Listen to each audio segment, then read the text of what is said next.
Oh, you're here, are you?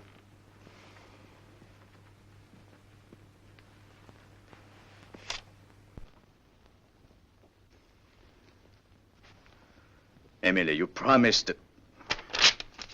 Now, clear out, will you? Don't be hard on him, Henry. You're the one who is hard on him. You treat your brother like an irresponsible half-wit, and then you're surprised that he behaves like one. Goodbye, Henry. I shan't forget what you've done for me.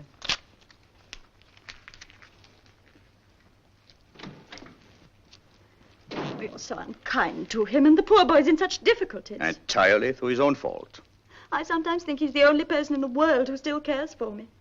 He was saying such sweet things to me before you came in. Here's the check. Henry. Oh, how can you? I'm sorry, my dear. No. Is this for the chemist? You never say anything nice to me, because you don't feel it. You hate me, really. No, Emilie, please. No, don't even hate me. That'd be too much trouble. You're just bored and disgusted because I'm ill, because of this. Must we go through all this again? You can't bear to be near me. That's why you won't come to Matlock with me. But, my dear, I've told you, I'm too busy. Too busy? You're no more busy than Robert is. And Robert's just offered to take me in his car. But you can't go by car. It's much too tiring. It isn't a question of being tired. It's a question of being with someone who cares for you. You mean who cares for your money? Well, I don't care if he does. At least he doesn't wish I were dead, which is what you do. Emilie, please. But it's true, you can't deny it. You do wish I were dead. Oh, I certainly shall if you go on much longer like this. Oh, I'm sorry. No, can't even listen. He's just said it in so many words. He wishes I were dead. Where are you going?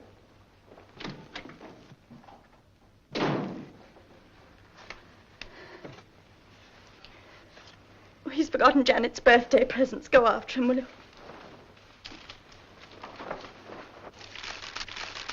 Proust. The complete set and so beautifully bound. Hello, General. Look, Father. Oh, thank you, Henry. I'm so happy you like it. Oh, I can't make head or tail of it. Show me the thing Emilie gave you. Isn't it lovely? They've spoiled me. I don't deserve You it. deserve everything you get. That's a fact, Morier. Spending her life looking after a wretched old crock like me. Father, please. Sacrificing herself when she ought to get married. I'm not worth it. I ought to be dead. Making everybody's life a burden.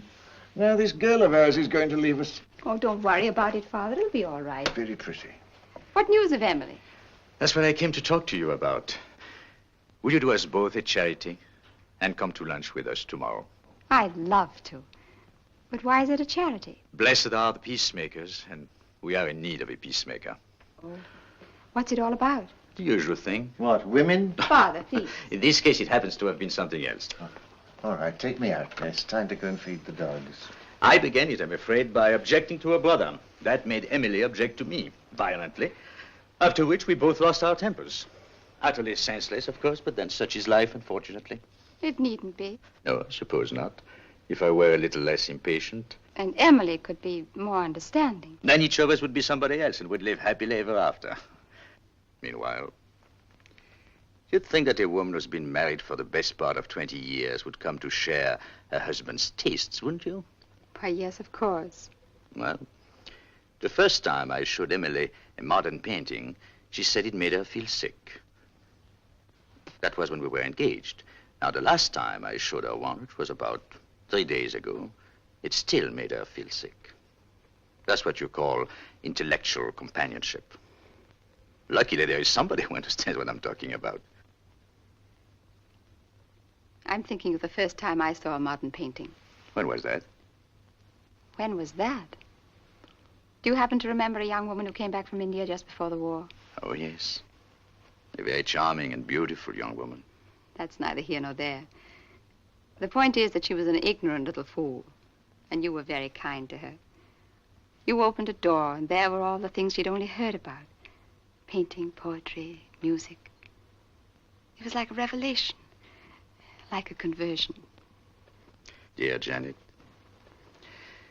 I wish Emilie could have a conversion, but I'm afraid it's not very likely. Well, I'll expect you tomorrow. You're not going already. Duty. Duty. Stern daughter of the voice of God. I have to drive to Windsor and get Emilie's latest prescription made up. That's typical of you, Henry. You always joke about duty, but you go on doing it. Do I? Well, I must confess I hadn't noticed it. I must say goodbye. Where's your car? At the gate. I'll come with you. No. You'll do no such thing. I wouldn't dream of it. À demain. Sourire mystérieux. What's that for? For your thoughts. They're worth more than that. All right. I'll give you 6 pence when you come for lunch tomorrow. Is that a bargain? Goodbye.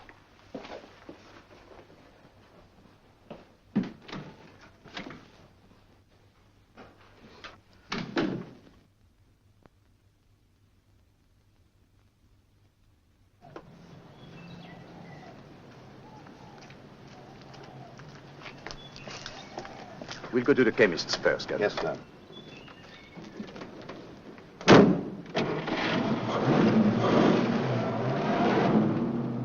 Why have you been so long?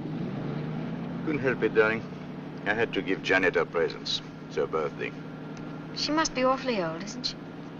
From your point of view, she practically has 1 foot in the grave. Now, from my point of view, she's a handsome young woman of 35. As a matter of fact, she used to be really beautiful 10 years ago. I suppose you flirted with her? Of course I did. Do you still flirt with her? Only in the most spiritual way. Henry, I sometimes hate you. Luckily, you have your own inimitable way of showing it. I know you don't really love me, but I don't care. I can love you enough for two. If I didn't love you, I'd think you were horrible. Same to you, my sweet, and many of them. Couldn't we have dinner together? I can't. I'm dining home tonight. At home? But that doesn't count. Oh, I see. My wife is to be abolished, so I can take you out to dinner. Charming child. I think you're horrid. Good, then. I shan't have to ask you tomorrow night. Henry, do you mean it?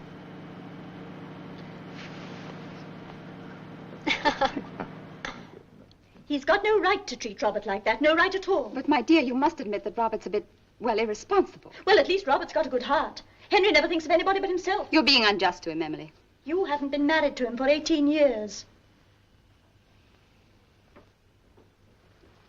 If that's how you feel, I'm surprised you haven't left him.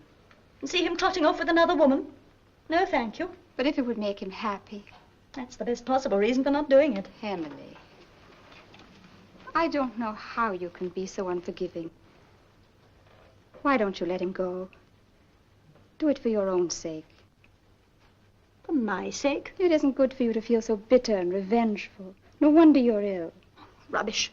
But it's true. People die of those feelings. Or else they live on them. Shall I tell you the only reason why I'm still alive? Because Henry'd be so happy if I died. Do you really mean that, Emily? Of course I do.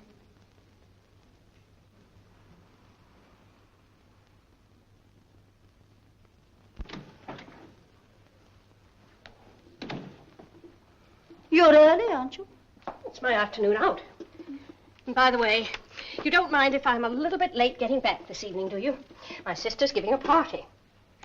Peas. I'm so bored with peas. Oh, well, I'll see if Cook has something else instead. Wait, nurse. Emily, you're having lunch with us. No, I won't see him. Nonsense. He'll say he's sorry and you'll forgive and forget and then we'll have a nice little party to celebrate. Oh, all right. Send Maisie in to help me to dress. And I'll go and tell Henry.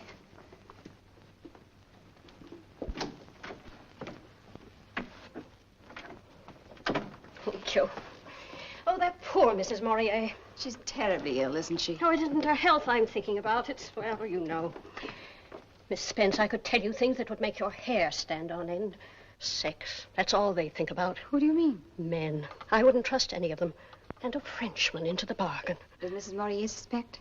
I mean, does she think there's another woman? Oh, he's clever enough to keep things dark. But I tell you, we wouldn't be surprised at anything. Mrs. Morié and you seem to have talked things over a great deal. She knows I'm a friend. Shall I tell you something, Miss Spence? You know that brooch of hers, that diamond dragonfly? Yes, I know the one you mean. She's going to leave that to me in her will. Oh. Not that I'm expecting her to die. Though, of course, it might easily happen with a heart in that condition. Hello, Henry. Well, what news? Peace or war? Peace. Oh, thank goodness. Even if it's only an armistice. Oh, come with me. I want to show you something. Oh, a Modigliani. You haven't bought it, have you? Couldn't afford it, but couldn't resist it. What an astonishing piece of work. Yes, and to think that this idiot went and died at 37. When he might have gone on painting this sort of thing. I've got no patience with people who die young. Make a note of it, Janet. You're invited to lunch on my 80th birthday. Are you sure you won't be bored with me by then? No. I'll still be wondering what's going on behind that mysterious little smile of yours. What is going on, by the way? You won't answer? Where is that sixpence? Now you have to tell.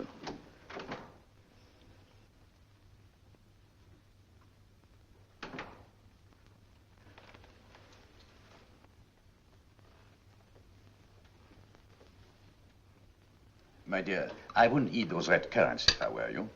Why shouldn't I? Remember what Libert said. Nothing with skins and pips. But I'm so fond of currants. But there's no reason for making yourself ill. Don't be a tyrant. Of course, I believe in letting her have what she fancies. It does her more good than fussing about with diets and things. That's what I always tell Dr. Libert. All right. Have it your own way. Shouldn't you be going, nurse? You'll miss your bus. I just want to give Mrs. Morié her medicine. No, don't bother. I'll deal with the medicine. You run along. It's very kind of you, I'm sure. I probably shan't see you till morning, Mrs. Morié. I hope you have a nice party. Thank you. Goodbye, Miss Spence. Goodbye. Thank goodness. Now, don't blame me if these things upset you. Do I ever blame you? You never have anything to blame me for. I'm the ideal husband. That isn't even funny. Oh, it's nice to feel the sun on one's skin. Clara, my medicine. Run and fetch it for me, will you? The bottle on the sideboard. Don't bother, Clara. I've got to go and get my cigar. Very good, sir. Shall I pour the coffee for you? Please, dear.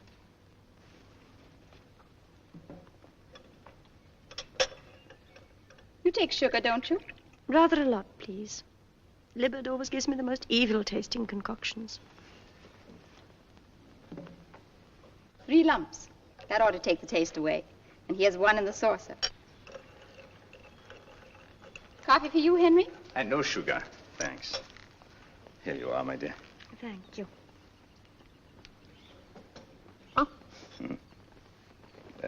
Oh, too revolting. Quick, my coffee. Thank you, Janet.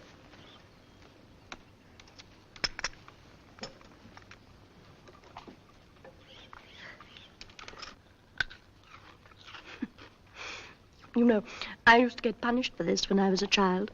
Nothing to what I used to get for doing this. But now, happily, one can commit all the misdemeanors with perfect impunity. Goodness, it's hot. Would you like me to move your chair into the shade, dear? No, thank you. I think I'll go indoors and have a little nap. These first warm days are very trying. Sleep well, my dear. Oh, by the way, I shan't be in for dinner tonight. Where are you going? Old Mr. Johnson wants to discuss the new aviation company he's interested in. You know how I hate to be alone in the house. My last evening at home, what's more. Oh, I'm sorry, my dear. I didn't think that you would feel sentimental about it. Will you be very late? No, of course not. Not later than 10:30. On the dot. Oh, good evening, Mr. Lester. Good evening. Has anybody been asking for me? I'll inquire at the desk, sir. Good. Bring me a dry martini while you're about it. Very good, sir.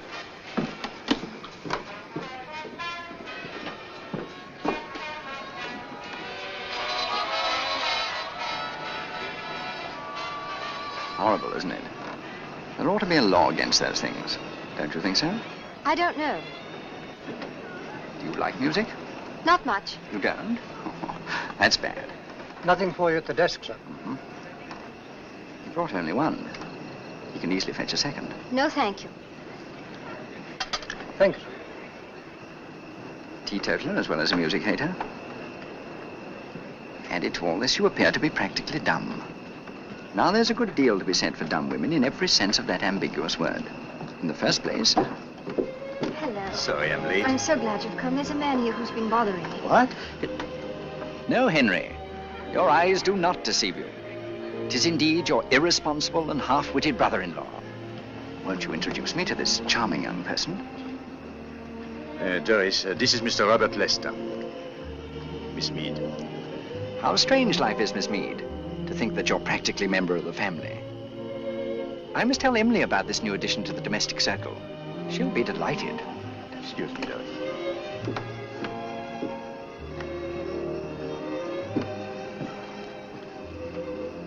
All right. How much do you want? Well, Emily was about to give me 400 when you, in your wisdom, thought fit to intervene. All right, I'll give you 400. Emily was giving. You're buying. Not a penny less than 500. Robert, you are a... Henry, you know how I hate bad language. All right. Come around tomorrow, I'll give you a check. I'll come early, before Emily gets up. Come whenever you like. You'll always be equally unwelcome. This has been a very memorable occasion, Miss Mead. I intend to celebrate our meeting with some champagne. You'd feel better if you ordered a bottle yourself, Henry. Is he really your brother-in-law, Henry? Yes, I don't want to do anything that's wrong. it will be all right. I'd rather give you up altogether, just because I love you so much. Oh, darling. Thank you, Doris. You make me feel almost ashamed. Robert was right about one thing, though. We need some champagne with our dinner. After all, who tells you the world is not coming to an end this evening? Let's assume we have only 6 hours before the last trump. 6 hours to make the best of.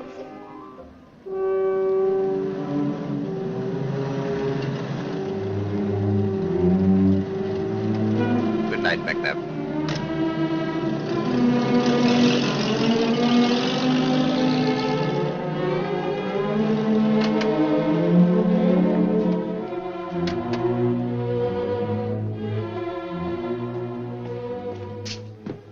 Labor. Is my wife ill? They tried to reach you at Mr. Johnson's, but there was no news of you there. Oh, no, I was detained. I had a breakdown. Your wife kept asking for you. I'll go up to her at once. I'm afraid it's too late. Too late? Oh, yes, I suppose she's asleep. Mrs. Morié passed away about 4 hours ago. You mean she's dead? Unfortunately, I was not there when they called me. I arrived when it was all over. The only person who was with her was Janet Spence. Janet? Yes, the servant sent for her. There was a violent attack of nausea in the late afternoon, and that is what knocked out the heart. She must have eaten something that disagreed with her. At lunch? I suppose so. Oh, excuse me. I saw the lights and I wondered if there could be... Is anything wrong? Nothing, except that Mrs. Morié is dead. What do you mean? She died of heart failure while you were out. It was because you let her have those currants. Do you remember? I warned you at the time. But you wanted to have your own way, didn't you? Is this true, nurse? Oh, but she liked them so. But you know how strongly I've always insisted on a bland diet. Well, I never thought that a few currants... No, you didn't think that they would kill her, but they did. Please, Morié, this is a professional matter. We don't want any rhetoric injected into it. You better go to your room now, nurse. I'll talk to you tomorrow. And let us stick to facts, Morié. It may have been the currants, or it may not. All we know is that something upset her, that she had a heart attack. Can I go up to her room? I'll wait for you here.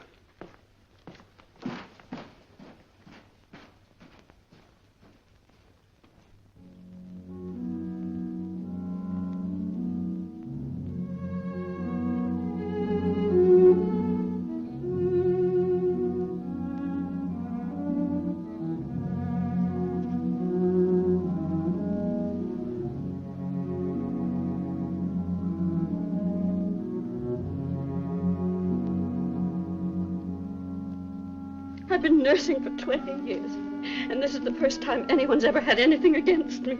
You mustn't take it so hard. Oh, he's trying to ruin me, Miss Janet. I'll never get another job. Nonsense. I couldn't wish for a better nurse for my father. It's very kind of you, Miss Spence. Did you know our nurse is leaving? Yes, I had heard.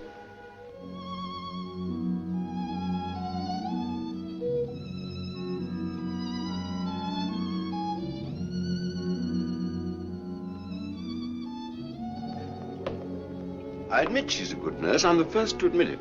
But Nurse Braddock had no business to go against my instructions. I think I can tell you the reason. She wanted to spite Henry. To spite him? What for? She didn't like him, that's all. Just because he belongs to the male sex, I suppose. Some of them get like that.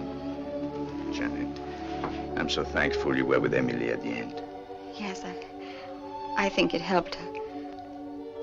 Henry, try not to feel too bitterly about that poor nurse. She didn't mean any harm. I know. Hell is paved with good intentions. She'll be out of the house tomorrow. I'm going to get her to come and look after my father. Well, I don't envy you. I think it's a good idea. I can keep in touch with her and rub in the lesson from time to time. Tell me about poor Emilie. Did she suffer much? Janet, it's been too much for you. It was terrible. It was so terrible. I've never seen anyone die before. I didn't realize. I'm sorry, Henry. I oughtn't to let myself go like this. I can't keep the memory away. I suddenly see her struggling for breath, with that awful look of fear and pain on her face. Shall I take you home? No, thanks, Henry. I've got my car. You stay here with Dr. Lippert. Good night. Good night, Janet.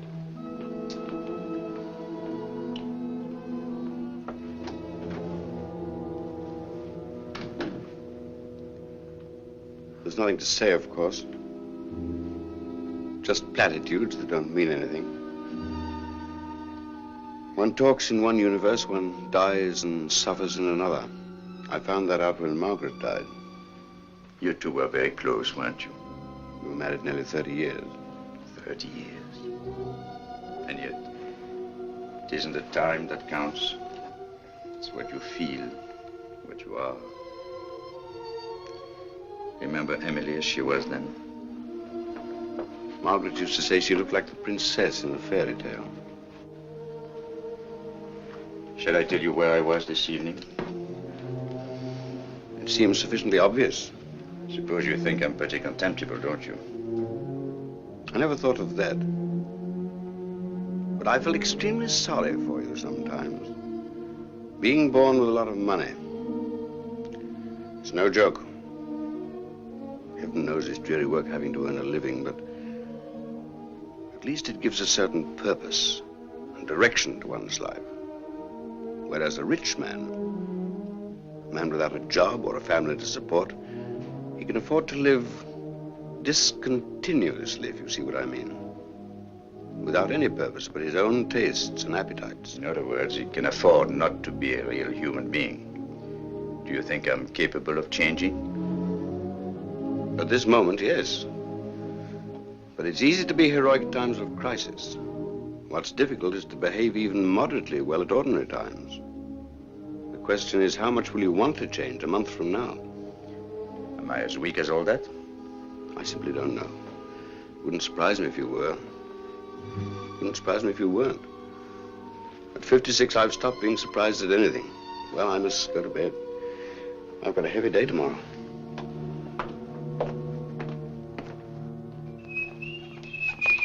Be careful. I am being careful. Huh.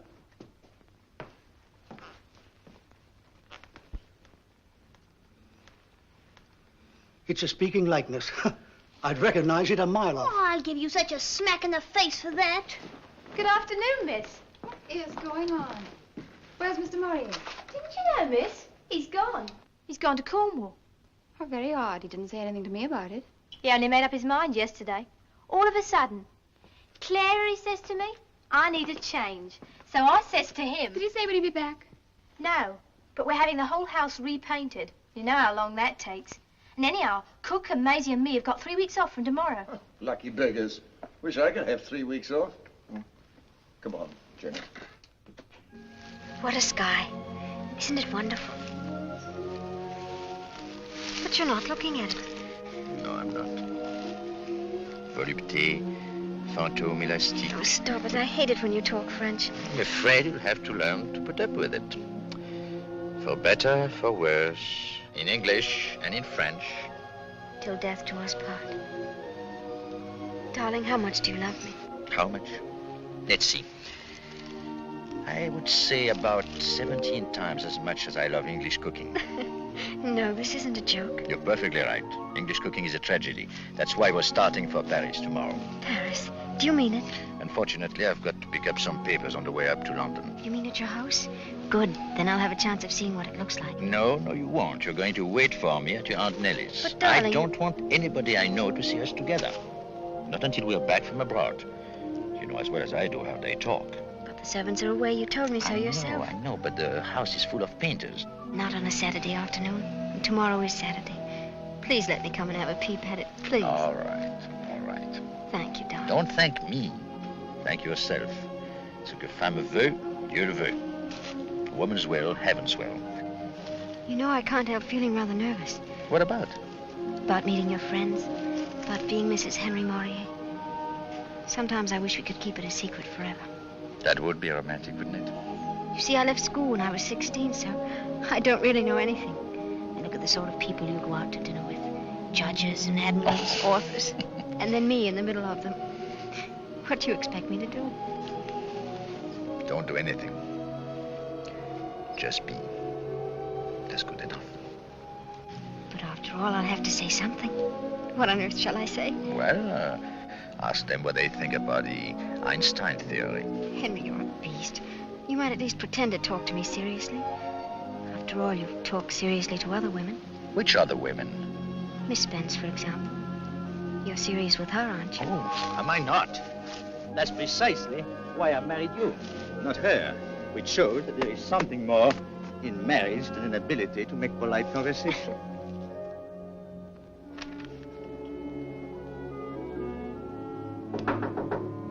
Oh, Janet.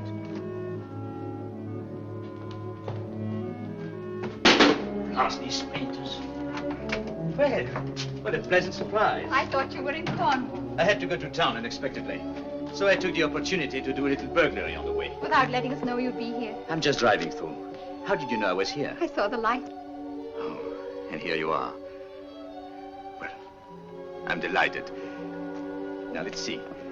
This seems to be comparatively free of paint. Sit down, won't you? May I? I won't stay long. Well, I'm glad you came, Janet. As a matter of fact, it will save me writing a letter. What's this? Open it and see. But Henry, it's Emily's bracelet. And Emilie would want you to wear it. Me? I don't know anyone who has as much right to it as you do. Oh, no, Henry, I don't deserve it. Here, take it. But Janet, she loved you. She'd want you to have something that would always remind you of her. No, I can't. Janet, I shall be offended if you don't take it. Offended? Do you want me to have it? Of course I want you to have it. I just felt it was too much. It's not nearly enough. It's really very beautiful. Do you mind if I finish off this little job while we talk? Of course not. How did you like Cornwall? Oh, beautiful.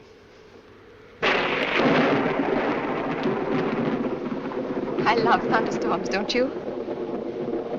Frankly, I don't. I once saw a man killed by lightning just a few feet away from me.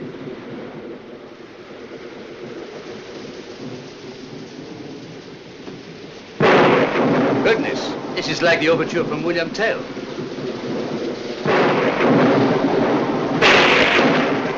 I knew this would happen. Heaven knows where they keep the candles. No, don't, you're spoiling. Look at the trees, writhing and struggling as if they were trying to get free. But they can't, they're tied down. 1, 2, 3, 4. Less than a mile away. Listen, what a relief. What a liberation. Like someone that's had to keep everything locked up inside herself and then suddenly she can let go. You must have known what that's like, Henry. Not what what's like. Poor Henry, you haven't had much happiness in your life, have you? Oh, I've done pretty well, all things considered. Health, money, books. Golly, how I hate it. You're quite right, Janet. I'm far from being happy at this moment. You can make a joke of it, but I know what you've been through. The isolation, the spiritual loneliness.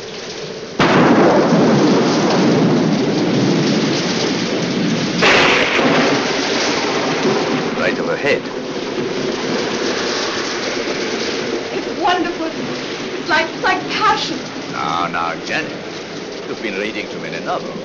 Passion, passion. You know what I mean. Loving so much or hating so much that at last it breaks out in spite of yourself. Like lightning, like a thunderbolt, like the wind and the rain. And woe to the man who comes out without his umbrella. You know, that always makes me think of Benjamin Franklin, sending his ridiculous little kite into the middle of an electrical convulsion. Heaven knows why he wasn't killed. He certainly asked for it. Henry, we're free now. We needn't pretend any longer. I don't quite understand. I've tried to hide it. But you must always have known, just as I've always known about you. About me? Of course. I knew what you felt. And I knew you'd never admit it out of a sense of honor and duty. I respected you for that, even though I suffered from it. We don't have to think of anyone but ourselves now. Janet, really, you don't understand. We can't. We mustn't. Forgive me, Henry. Please forgive me. My dear, don't let us say anything more about it. Your nerves are on edge. It's the thunder. I ought to have known how you feel about it. It's still too recent, too painful. Poor Emily. Emily? That face. I thought I'd put it out of my mind. So frightened. So horribly frightened.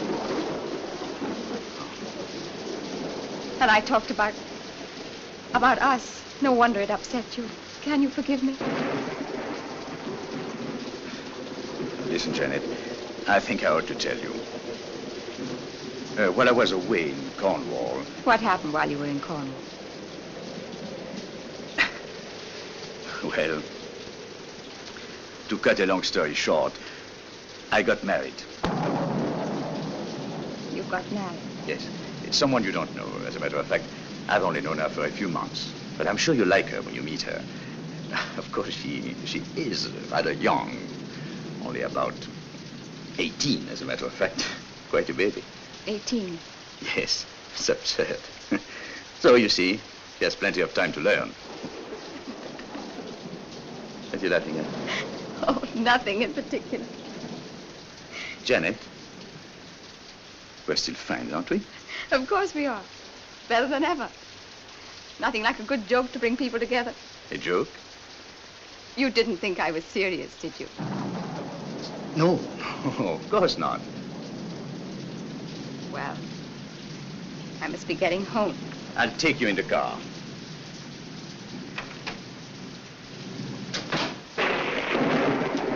You should see the roads. I almost had to swim back from Aunt Nellie's. Oh. Doris, this is Miss Spence. You've often heard me talk about her. How do you do? How do you do, Mrs. Morier? You know, it sounds too ridiculous for an old woman like me to be calling you that. Do you mind if I call you Doris? I'd love it. And you must call me Janet. Yes, Miss Spence. I mean Janet. Isn't she adorable? Well, I'll get my coat.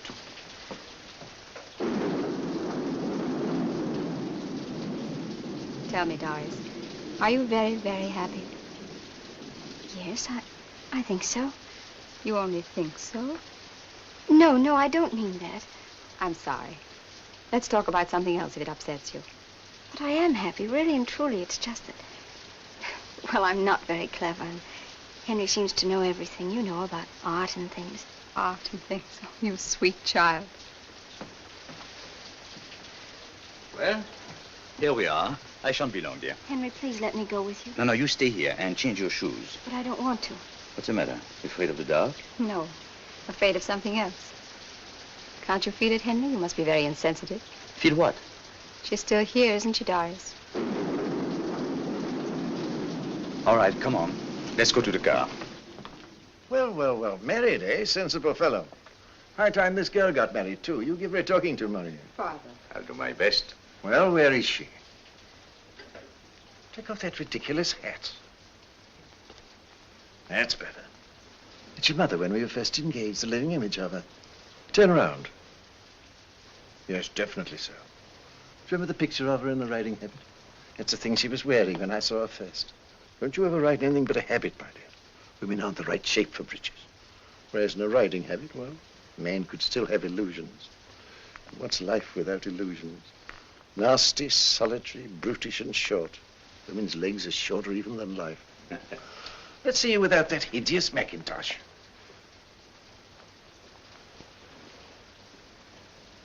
What a charming brooch. Henry gave it to me. Well, we really have to run. Got to be in London tonight, and then we're taking the early boat train in the morning. Goodbye, Joe. Goodbye, my dear fellow. Good night.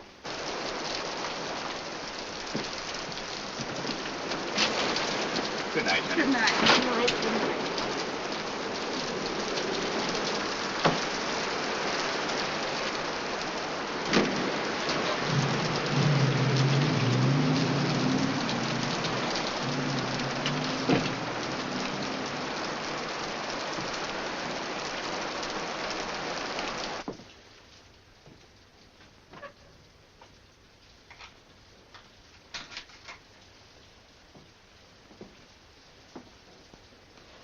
Well, I'm glad poor Mrs. Morié wasn't here to see what has happened to her brooch.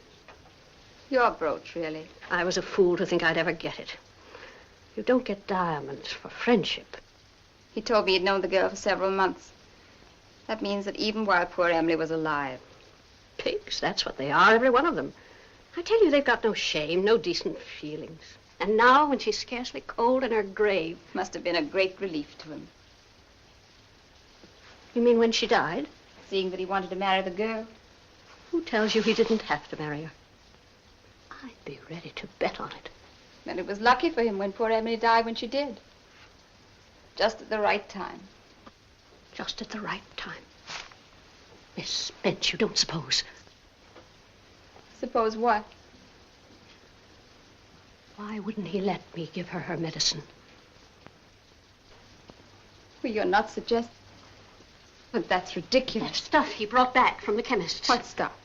Stuff for killing weeds. I happened to look at the label. I know what was in it. So that's why he made all that fuss about those red currants, just to give himself an alibi. You're not serious, are you? I certainly am. You're mad. It's unthinkable. After all, I've known him for years. You've known Mr. Morié, the one who talks so nicely about pictures and all that sort of thing. But you've never known the one who can't keep his hands off girls. He'd do anything, I tell you, anything. Listen, why did it happen on the day I was out? What difference did that make? What difference? I've seen these cases. I'd have recognized the symptoms immediately. So what does he do? Chooses a day when he knows I won't be back until late. Till it's all over, in fact. And then he goes out himself, on the tiles most likely, with that girl of his. No, he wouldn't do that. Oh, yes, he would. And when he comes home, he turns on me and says I killed her with those red currants. Currants, indeed. After all, Dr. Liver thought it might have been the currants. Yes, and why? Because the other one keeps harping on it. And so I have to take the blame. I'm the scapegoat. I'm the one to be crucified. Well, I tell you, I'm not going to put up with it any longer. And I'm not thinking only of myself. It's a matter of principle. I want to see justice done. I want the whole world to know the truth. You talk as though you knew it yourself. I do. I'm as certain of it now as I shall be after they've had the post-mortem. The post-mortem? Yes, you know what that is, don't you? Do you mean to speak to Dr. Liver about it? Dr. Liver? No, of course not. He wouldn't want to admit he'd made a mistake. No. I know who to go to. I know what I have to do.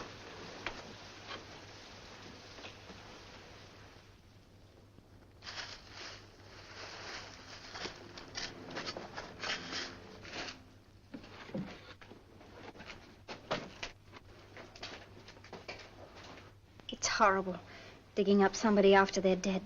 Just because there's some spiteful gossip. That beastly nurse of yours, I can't understand why you keep her. Now, dear, don't be unreasonable. You know quite well I wanted to send her away, but Henry wouldn't hear of it. Nor would Dr. Libbard. Sending her away would have meant we took her seriously, and that's the last impression we want to give. We were having such a wonderful time in Paris. Then to be called back for this nonsense. And the painter still in the house. The horrible smell everywhere. Darling, how dreadfully unkind of me. I quite forgot to ask you how you've been. Is everything going as it should? Well, I still feel sick in the morning, if that's what you mean. And Libbard is pleased with you, is he? He seems to be. It must be a strange, wonderful feeling. You mean to be going to have a baby? If you ask my opinion, I think it's awful. It'll be all right when the baby's actually there, but right now, I tell you, I'd rather have the measles again. At least it doesn't last so long. Will you nurse the baby yourself? I don't know. I hadn't thought about it. I would if I had one. I wouldn't feel it were really mine if I didn't. When do you expect Henry? He ought to be back pretty soon. How was he when he went off this morning? Rather worried, I suppose. No, he was too angry to be worried. Makes him furious the way they're treating him. Then you do not agree with Dr. Libbard's diagnosis as to the cause of death? Yes and no. I am of the opinion that Dr. Libbard was perfectly correct in stating that death was due to heart failure. Where I differ from him is in regard to the cause. And what was the cause, in your opinion, Dr. Dawson? Arsenic, sir. But that's impossible. No interruptions, please. You'll be given an opportunity of speaking later on, Mr. Morié. Please go on, Dr. Dawson. The organs were removed and examined. Both Ranch's and Marsh's tests were used. And the presence of poison in considerable quantities was clearly established. And were the quantities sufficient to constitute a fatal dose? Unquestionably. Do you know Mr. Morié by sight? Yes, sir. Do you think you could give him this note? It's rather important. All right, sir. I'll manage somehow. Thank you. Oh, much obliged, sir. It was one of your duties, was it not, to bring Mrs. Morié's medicine to her after meals? It was. Did you bring it to her after lunch on the day that she died? No, I did not. I'll wait till she's finished, sir. Then when the next one's called, I'll slip in and give it to her. Take the testament in your right hand. Will you repeat the oath? I swear by Almighty God that the evidence I shall give the court shall be the truth, the whole truth, and nothing but the truth. So help me God. So I took the coffee things out into the garden and put them down on the table. And what then? Mrs. Morié says to me, "My medicine, Clara, run in and fetch it." And did you go? No, sir. Why not? Because Mr. Morié says, "Don't bother, Clara. I've got to go in and get a cigar anyway." Thank you. You may step down. Adjourn until 2:30. The court will adjourn until 2:30 tomorrow afternoon.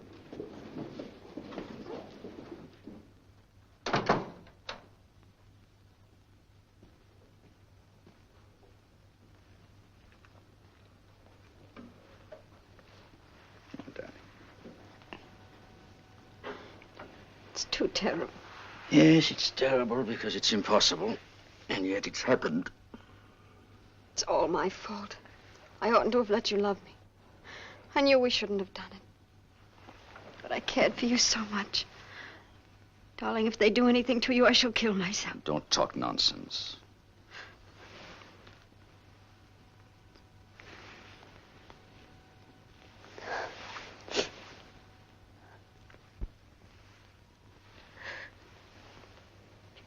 Why did you do it, Henry?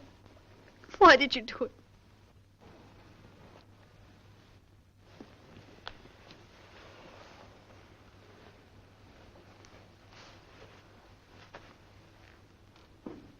You all seem to take it for granted that I murdered my wife. Do I look like the sort of man who goes about slaughtering people? Wring her neck and the devil take her? I suppose you imagine I was so insanely in love with you that I would do anything. Anything! When will you women understand that all one asks for is a little amusement and a quiet life? Instead of which, well, I don't know why the devil I ever married you. Why did any man in his right mind ever marry any woman, for that matter? Henry!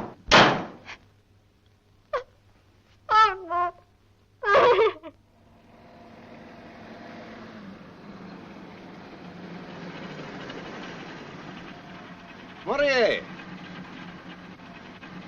Libbard! I've just been sent for to your house. What for? Your maid told me over the phone that your wife had taken poison. Taken poison? Fortunately, it was nothing more than an overdose of sleeping tablets. I've told them what emergency measures to take, so I'm hoping it won't be too serious.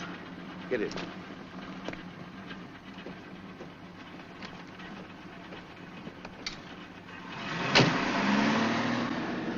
Is it the result of what happened at the inquest?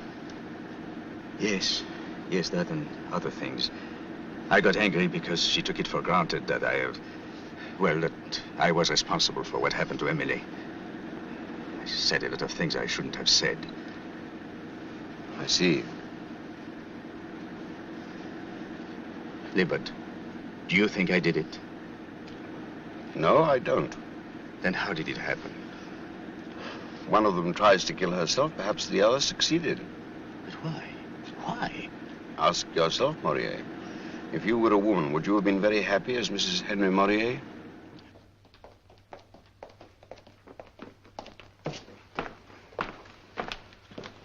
I'd rather you didn't come up.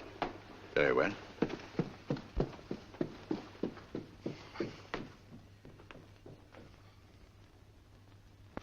Well, that's that, young woman. 2 days in bed and you can do what you want. No more of this sort of thing, remember? What's to prevent me?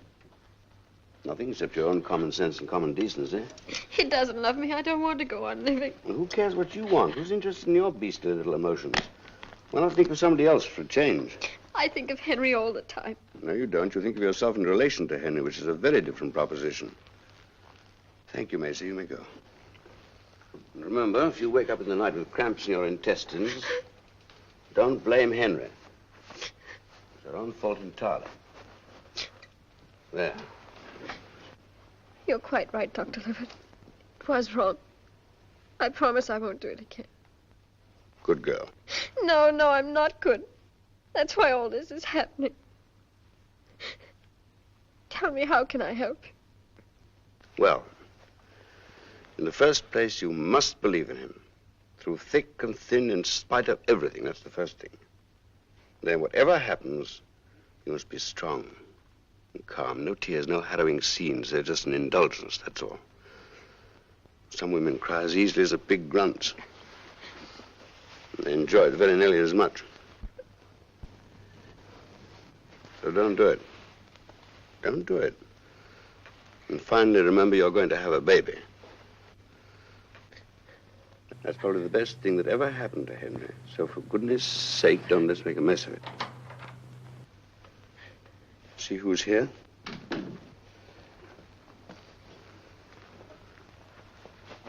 She all right? Flourishing. And there isn't going to be any more of this sort of nonsense, is there, Doris? I'm so thankful you got here in time. Yes, but it would have been better if there hadn't been any need for me to come. Bye, Doris. Bye, Henry. Doctor. Thank you.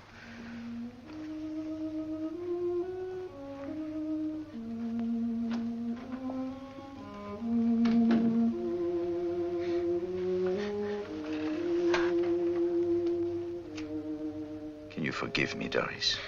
Darling, I'm the one who needs to be forgiven. It was all selfishness, really.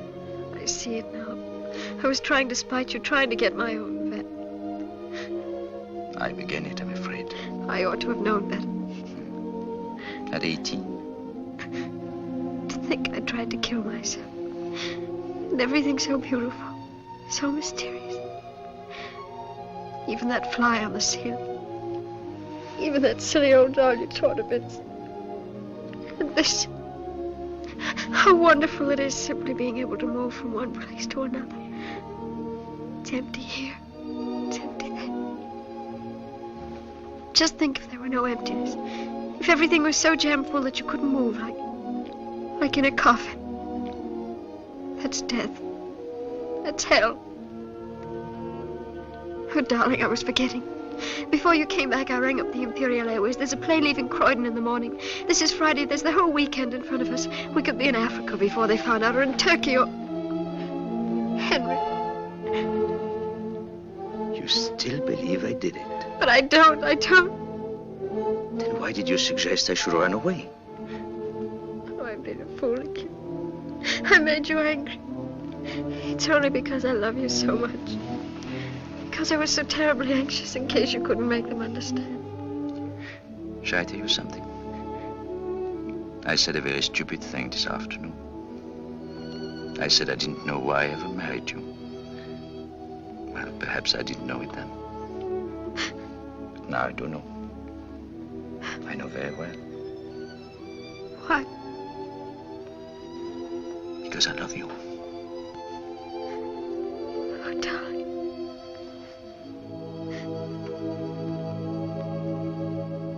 When the medicine was brought from the house, who poured it out? Nobody did. It was brought out in a wine glass. In a what? In a wine glass. Oh, I see. Mr. Morié poured it out in the house. Yes. Could you see him pour it out? Not from where I was sitting. But of course, knowing Mr. Morié as I do, I feel absolutely Thank you. It's utterly unthinkable. I'm here to determine facts, Miss Spence, not to speculate about what is or is not thinkable. Thank you. You may go now. I propose to recall Mr. Morié. Hένρι Μοριέ.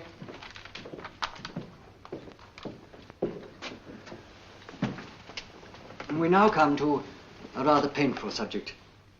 Tell me, were you acquainted with the present Mrs. Morié before the death of your first wife? With all respect, sir, I fail to see what bearing this question can have upon the present inquiry. You will please allow me to conduct the proceedings in my court in my own way. Will you please answer the question, Mr. Morié? I had been acquainted with her for about 4 months, I think. Mrs. Morié's maid has testified that after lunch you offered to go and fetch your wife's medicine. Is that the case? Yes. Did you bring it back, the medicine, in the bottle? No, I poured out 2 tablespoonfuls into a wine glass. And I swear to God I added nothing. Please, please. I'm sorry, but I must protest. You will kindly confine yourself to answering my questions, Mr. Morié. Was anyone with you in the room when you poured out the medicine? No. Clerk, you have the ledger there. Will you please show it to this witness? On the 4th line from the top, do you recognize your signature? I do. Messrs. Fillmore's records show that on the day before Mrs. Morié died, you purchased a tin of weed killer. Is that the case? Yes. Are you aware that the weed killer in question is a powerful poison? Yes. Shortly before purchasing the weed killer, did you have a quarrel with the late Mrs. Morié? Yes, I suppose you could call it that. Thank you, that's all.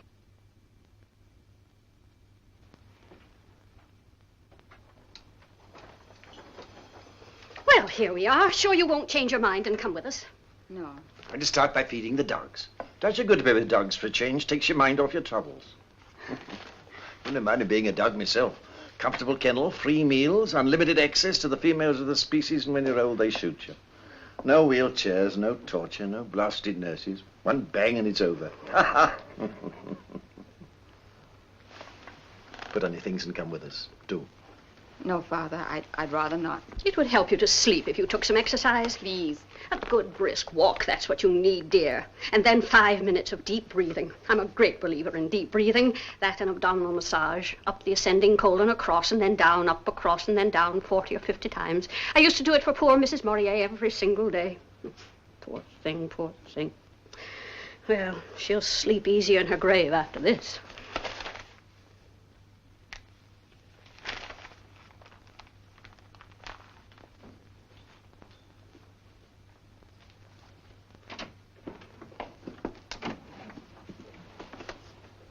Hurry up.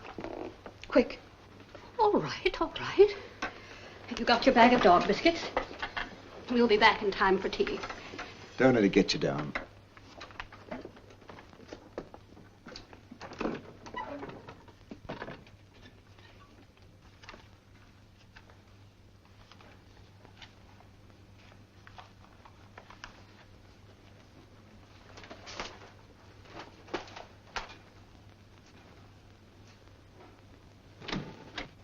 Dr. Libbard, miss. Show him in.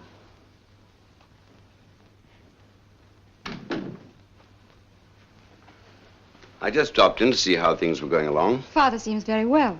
He's just gone out for his walk. And you? Not much of a credit to your physician, I'm afraid. If I don't sleep tonight, I shall go mad. You've still got some of that stuff I gave you, haven't you? It doesn't seem to work anymore. Dr. Libbard, you don't know what it's like. Night after night. I can't stand it any longer. This wretched business with poor Morié. Mustn't let it prey on your mind too much, you know. No, naturally, but... Well, I mean, one can't help feeling dreadfully sorry for him. Sorry if the light bothers you. Hold still just one moment.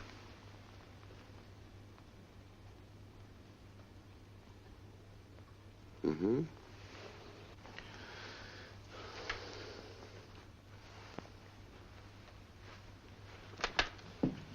You wear these things all the time now? I find the light very trying. It's been like that ever since I started sleeping badly. And then, of course, poor Έμιλι. You were very fond of her, weren't you? Oh, yes.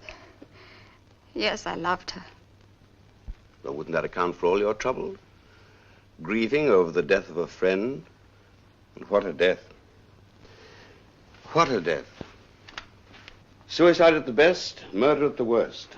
And remember, Macbeth hath murdered sleep. Murdered it for a lot of other people as well as himself. Look what I found in the garden this morning. Give that here. Can't I give it to him? It's just a 4-leaf clover, that's all. Well, it's against the regulations. But I don't see any harm in it.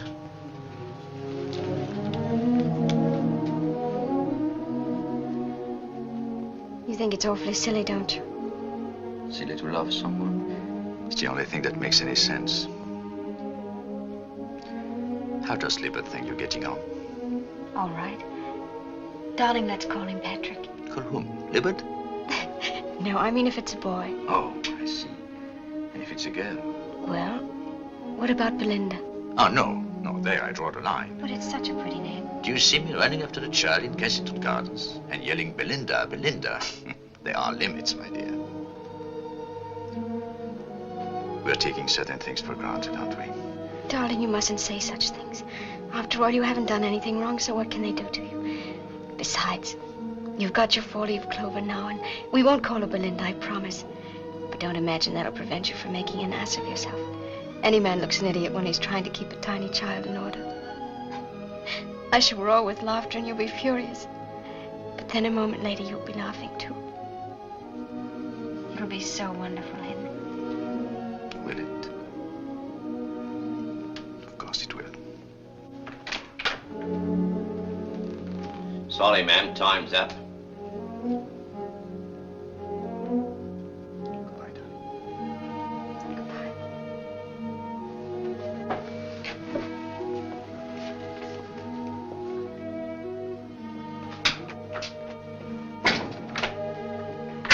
Come on. When driving the car, did you ever observe signs of intimacy between the accused and the present Mrs. Morié? Yes, sir. There was considerable embracing. Silence! Silence! On more than one occasion? Yes, very frequently, sir. I have no questions to ask this witness, my lord.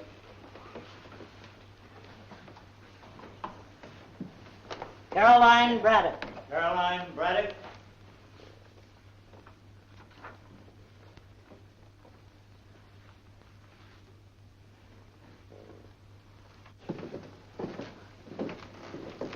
Janet. Sorry if I frightened you. Have they called you again? No, I've been sitting in court with Doris. Do you think... I mean, how is everything going? Not too well, I'm afraid. You mean for Henry? Yes. They're all coming home to roost, every one of the follies he ever committed, and goodness knows there were enough of them. You remember in the gospel, men and women who were possessed by devils? I sometimes wonder if that isn't the only plausible explanation of some of the things we do. Things that we know are against our own interests, things that are obviously wrong and idiotic and suicidal. And yet we do them. Or is it somebody else inside us that makes us do them? If it's somebody else, then we wouldn't be responsible, would we? I think I'd better get back.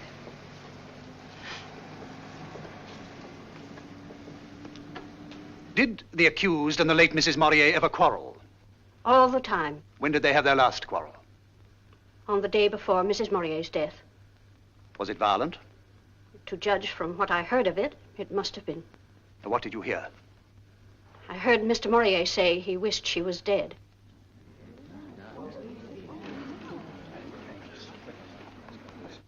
The day before she died, of poisoning, remember, the deceased wrote as follows. Robert, darling, herewith the check, Henry tried to prevent you from having. He was horrible to me after you were gone. He said he wished I was dead. I can't see you tomorrow, but come the day after and we'll decide definitely about the journey. Ever your affectionate Emily. Now, did you see your sister again after you received this letter? No, I didn't. She wrote it on Tuesday afternoon. I got it on Wednesday morning. And on Wednesday evening, she died. When she was taken ill that night, the servant sent for you, is that correct? Yes. Did you see Mrs. Morié alive that night? Yes, I was with her till the end. Was she unconscious at the time you came? No, she was fully conscious. Then she was able to speak? Yes, she was able to speak. Did she say anything about poison? No. No, she didn't seem to realize she'd been poisoned. Nothing to indicate that the poison was self-administered? No. Nothing. Now, what are the motives for the crime? There were two of them. Among the lowest and most contemptible of all human passions.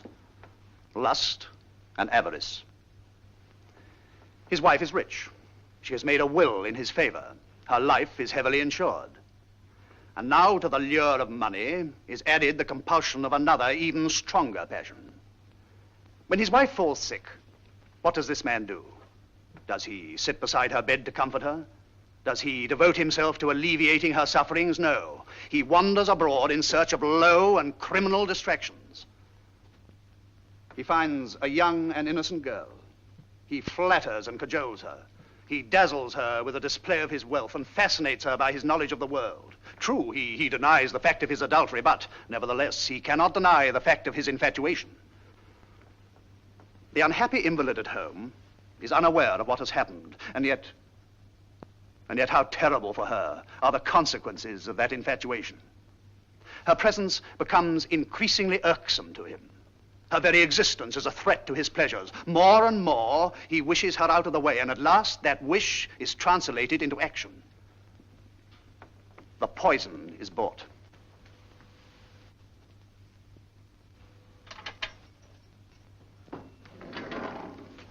Here, you've been transferred to Wandsworth. Wandsworth? But that's where... But you can't. There's the appeal. You'll hear about that in plenty of time. Hold out your hands.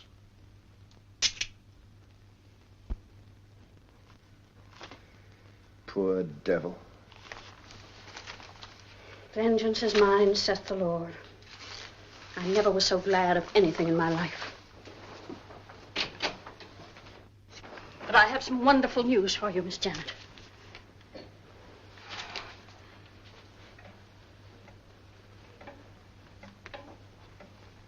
Friday the 24th. Aren't you pleased? You'd better go, Nurse Braddock. Oh, very well, but I thought you'd be pleased. After all, when a criminal gets his deserts... That's enough.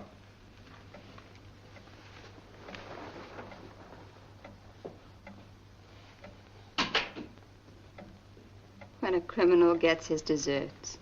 But is he a criminal? I still don't believe it. I didn't believe it either, but now, after everything they brought out at the trial, one must believe it. Must one? I've just been reading a very interesting book. It's an analysis of well-known cases of people who were condemned for crimes they never committed. But they proved it. They proved it in these other cases, too. Sometimes it was a matter of deliberate false witness. Sometimes it was nothing more than circumstantial evidence. It piled up. It all pointed in one direction. The conclusion was obvious and inevitable. And yet that conclusion was wrong. After all, the case is closed now. It can never be reopened, never. So what's the good of talking about it? It's just silly. I don't want to discuss it anymore. They proved it at the trial, and that's that. Not to my satisfaction. I just can't believe that Morié was responsible. Then who was? What about Emily herself? Suicide? No, Emily would never have committed suicide.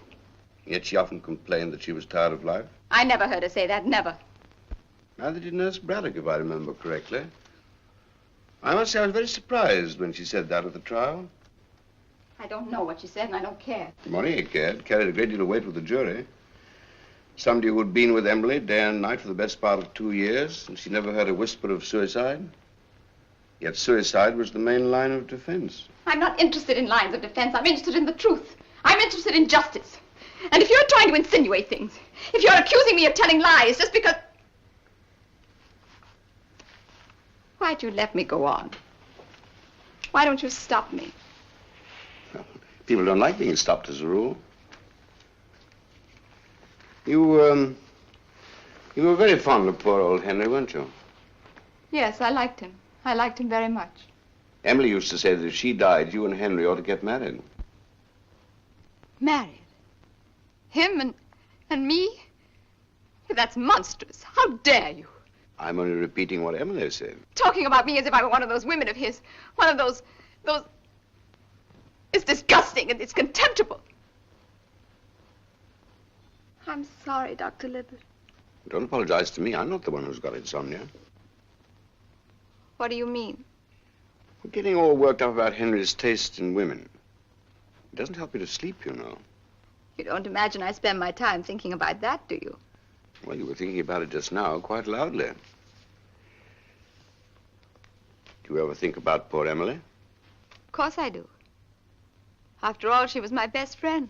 And when you do sleep, do you ever dream about her? Those are the dreams that make me wake up. I suppose you dream of her as she was when she was dying. Yes. And sometimes I see her sitting out there in the garden, just as she was drinking that coffee.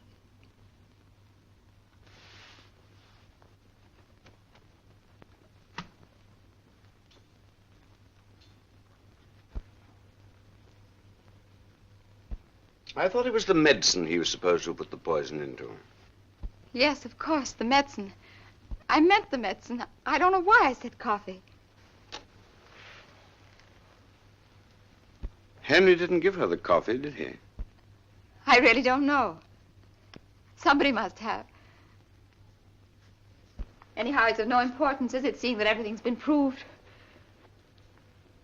Quite. Quite. Oh, I wish it were all over.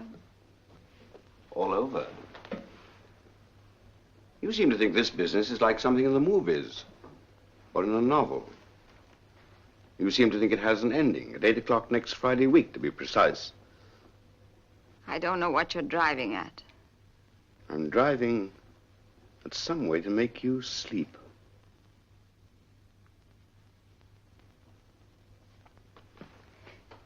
Well, this has been a very interesting talk, Dr. Libbard. But whether it's going to cure my insomnia, that's another question. Personally, I put more faith in sleeping tablets. Janet, do you remember meeting a young Dr. Farden at my house this spring? Yes. I've known him ever since he was a boy. He's a very nice fellow, kind, sensible, conscientious. And he's turned out to be a first-class psychiatrist. No, thanks. I don't want to go to a psychiatrist. You want to get well, don't you? I'm not ill. Not that way. I know you. You're going to tell them I'm mad, and then they'll lock me up and torture me until I say things. It's a plot. Everyone's plotting against me. Nobody's plotting anything. That's a lie. You said it yourself. You want me to go to a doctor for mad people. Farden won't do any harm. He'll just ask you a few questions and find out what's on your mind. I've told you again and again. I haven't anything on my mind. It's just that I can't sleep. But he'll help you with that. He'll put you to sleep if you let him. Do you mean he'll hypnotize me? Well, what's so alarming about that? Send me to sleep and then make me say a lot of things I don't want to say? And I shan't even know I've said them? No. No, I won't. I won't. Janet, be don't reasonable. Touch me. Janet. I'll kill you. Do you understand?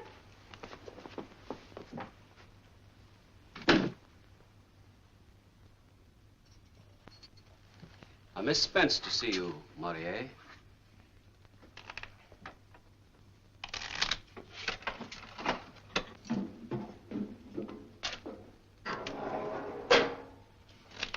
I don't mind us. Carry on as if we weren't here.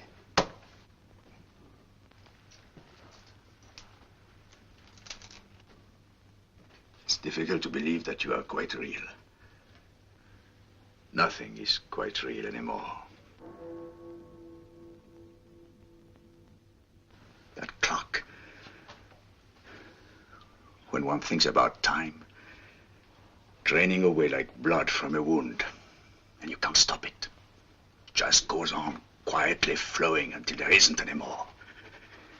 And then you're dead. Was it 3:30? Yes, that was 3:30. 4 and 12 makes 16 and 24. 40 hours. A little more than 40 hours. It's like being at the edge of a huge black pit and something is pushing you from behind. Perhaps it would be more bearable if it made some kind of sense. If at least one could believe that there is such thing as justice. There is. Janet, I didn't do it. I swear by all that is sacred. Sacred? What is sacred? Do you remember that night? That night when there was a thunderstorm. We talked about Benjamin Franklin, you know, sending up his little kite to attract the lightning. A sort of scientific, practical joke. Well, sometimes the joke comes off. Sometimes the lightning comes down the string and then, well, people get killed. Get killed? And whose fault is it they get killed? The fault of the lightning? Or the fault of the little man who thought it would be such fun to play tricks with it? I don't understand what you mean. Well, don't try. Just imagine a little group of boys at school. What does your father do? Oh, he's a barrister. And yours? He's an engineer. And yours? My father's dead. He died before I was born. He died in a place called Wandsworth Prison. Annette, don't. Did I ever ask for mercy? Did you ever think of showing it? Never. I never said anything when you amused yourself at my expense. Janet, I didn't do that. What else were you doing all those years? Beckoning me on, calling me to you. And then at last, when I came to you, you hit me across the face and then ran off to have a good laugh with that filthy little beast. How dare you say that? Yes, how dare I? Do what you like, but never say. That's shocking, that's disgusting. How old was she, Henry, when she first started doing these things? 18? 17? Slobbering and pawing, and you call it love. Love! Filth, that's what it was. And you threw the filth in my face and then roared with laughter.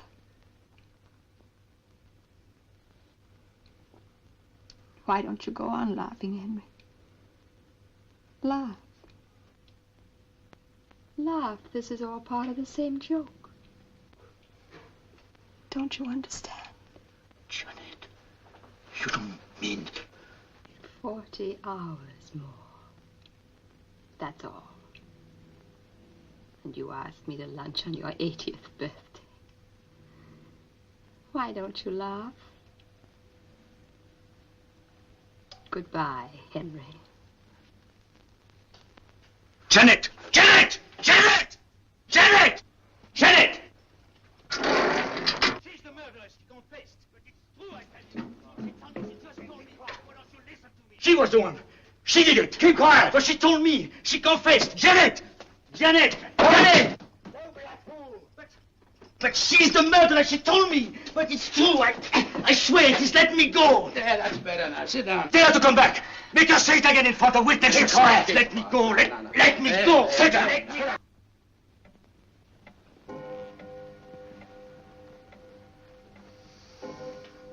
Time passes slowly.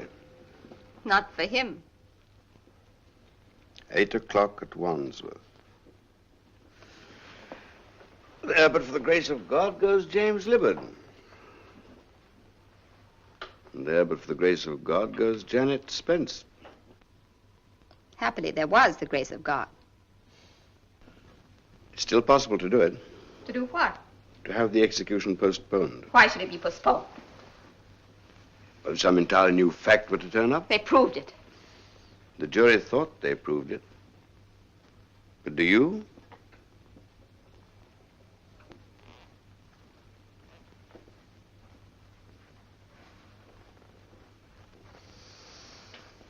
Of course, you know the basic reason why poor Έμιλι was so dreadfully unhappy.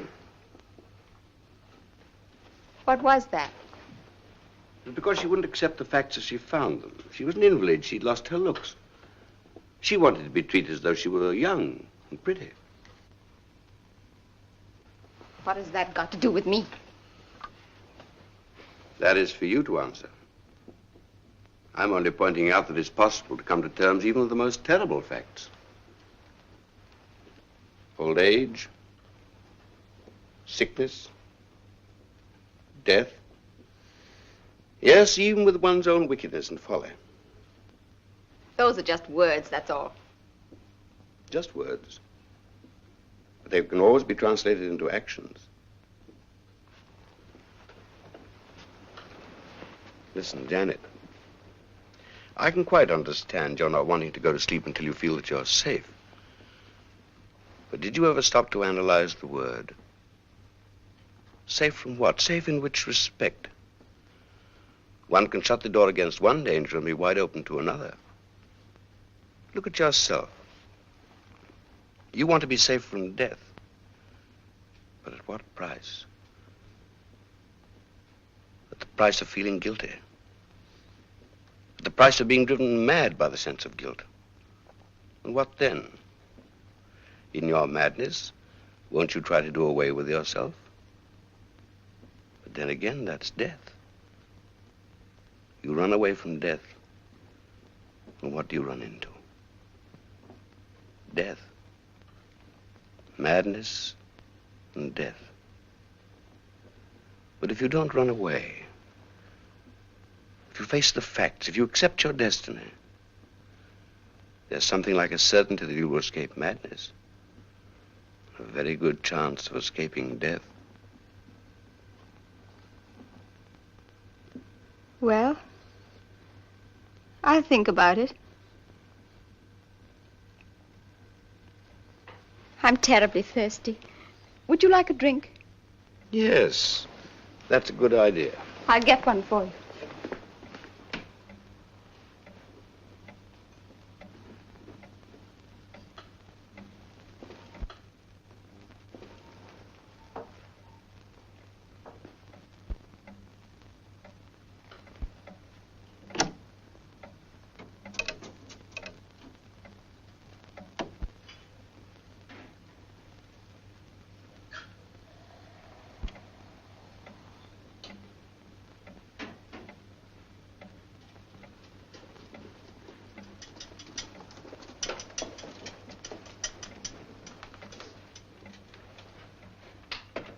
Kali, isn't it? The great mother. And precisely because she's a mother, she's also the goddess of destruction. If you give life, you also give death. Inevitably. I must say they had a pretty realistic view of the world, these old Hindus. Oh, I beg your pardon. I'm really most awfully sorry. I don't think it'll harm the carpet, do you? Just a little fizzy water and a spot of alcohol. Do I get another? Let me do it for you. No, let me.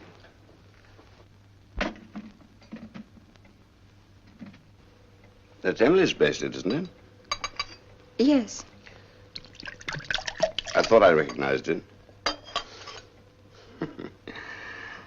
It's really rather grotesque when one comes to think of it. Executing a man for murdering a dead woman. Murdering a dead woman? What do you mean? Well, that's what she was. 2 months, 3 months, 4 months at the outside. That's all she had in front of her. You mean if she hadn't been poisoned, she would have been dead in 2 or 3 months? That's it.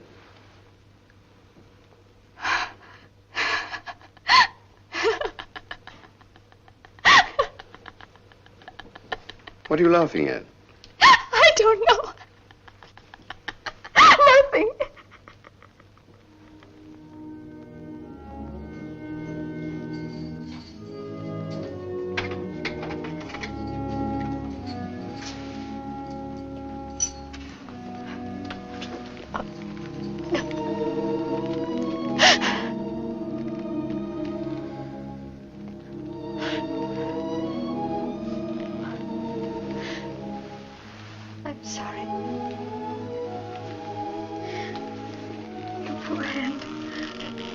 do that yesterday?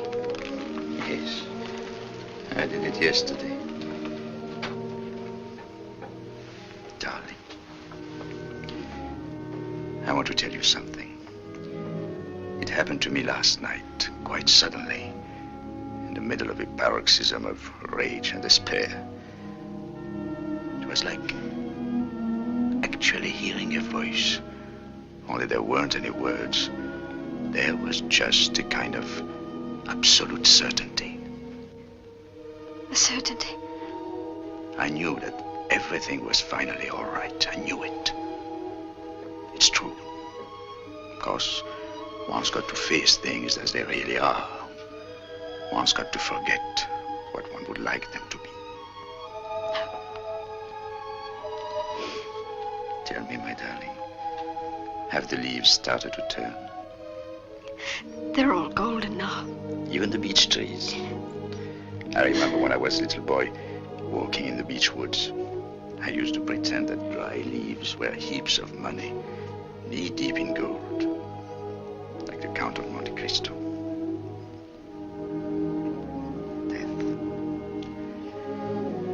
Death. You know, if you accept it, it's all right. But if you refuse to accept it, then you go mad. But I can't accept it. I can't. Shall I tell you what was hardest? Accepting the fact that I shouldn't ever see you again. I wish I were dead. I wish I'd never been born. There's nothing to do with one's wishes. After all, we did not ask to be born, but we've got to put up with life. Even if we don't like it, even if we can't understand it. And mind you, we can never understand it while we are actually living it. Life has to be lived forward, but it can only be understood backwards. So, there it is. That's what I suddenly understood. And meanwhile, what was I doing? The exact opposite of what had to be done. Knocking my hands to pieces, driving myself mad, raving against the injustice of the thing. But it is unjust. From the outside, yes, from other people's point of view. But you know, if you accept the injustice that's been done to you, if you say to yourself, well, this is what has happened, and I put up with it, I actually will it, well, if you can do this, then in some strange, mysterious way, the nightmare makes a kind of sense. I know it's difficult to explain, but it's true. Oh, before I forget, I want you to promise me something. Don't see too much of Janet. Don't let her have anything to do with the baby. But, darling, she's always been so sweet to me. I know she has. But all the same, will you promise? I promise. I could tell you all the reasons, but it would take too long. Besides, what's the point? Let the dead bury their dead. Why bother about the past? I'm glad you didn't come to see me yesterday. Why? Yesterday I should almost have hated you. Hated me? Yes, hated you for being free, for having all your life in front of you, whereas I was here in a few hours. You love me, don't you? And I love you, Doris. And love casts out fear. Of course, it also works the other way around. Fear casts out love. Yesterday there was nothing but fear. But today...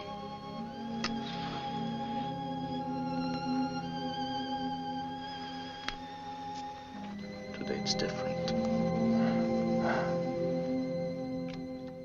2, 3, identical to 4. Another queen. Let's see what I can do. Jack of clubs. Oh, my goodness. Well, here goes. Mine, all mine. You're no good at all. Well, I'm not clever enough. This is a game that requires intellect. Are you ready? Mm-hmm. At last, a king. 1, 2. I'm finished. I'm done for. I owe you £10 million. 11 million. 11, is it? Oh, well. Well, anyway, here's sixpence on account. I'll pay off the rest by installments, twopence a week until the last judgment. Agreeable? It's raining. I like rain.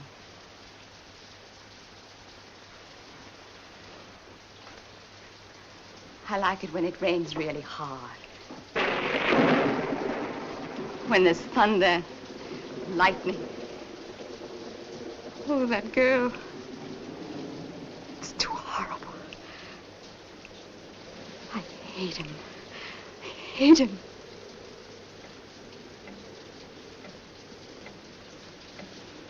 Do you know what the time is?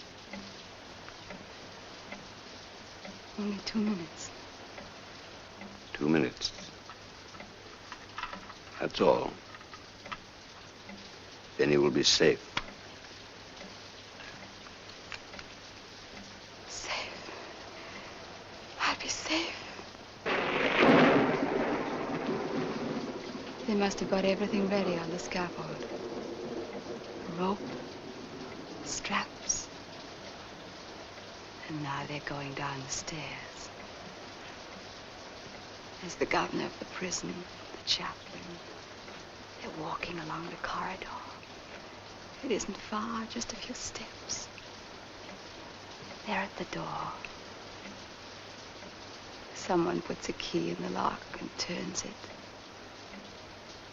The door opens and there he is. There he is. Just because she was 18.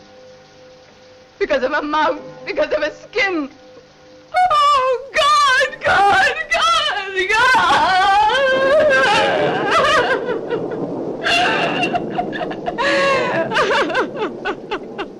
It's all over. No need to worry. We're asleep now. Hold still. This won't hurt. Quite still.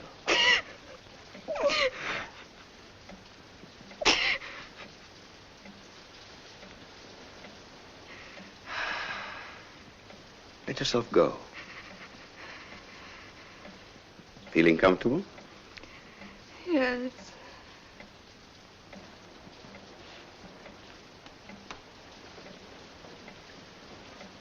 Feel quite safe now, don't you? Safe. Yes, absolutely safe. Tell me, Janet, how did you get her to take the poison? I put it in the coffee.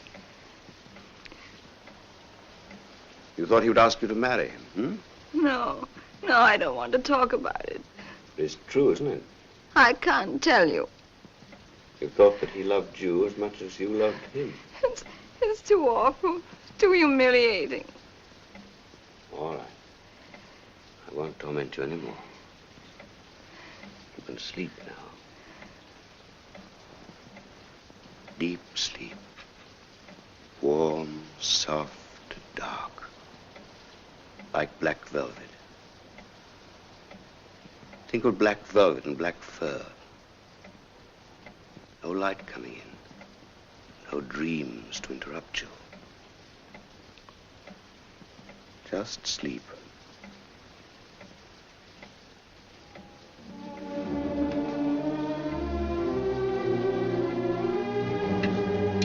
Hello.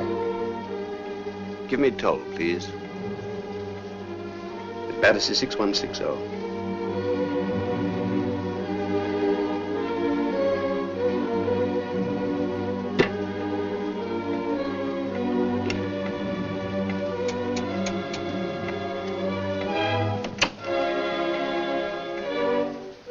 Well, was that Wandsworth Prison?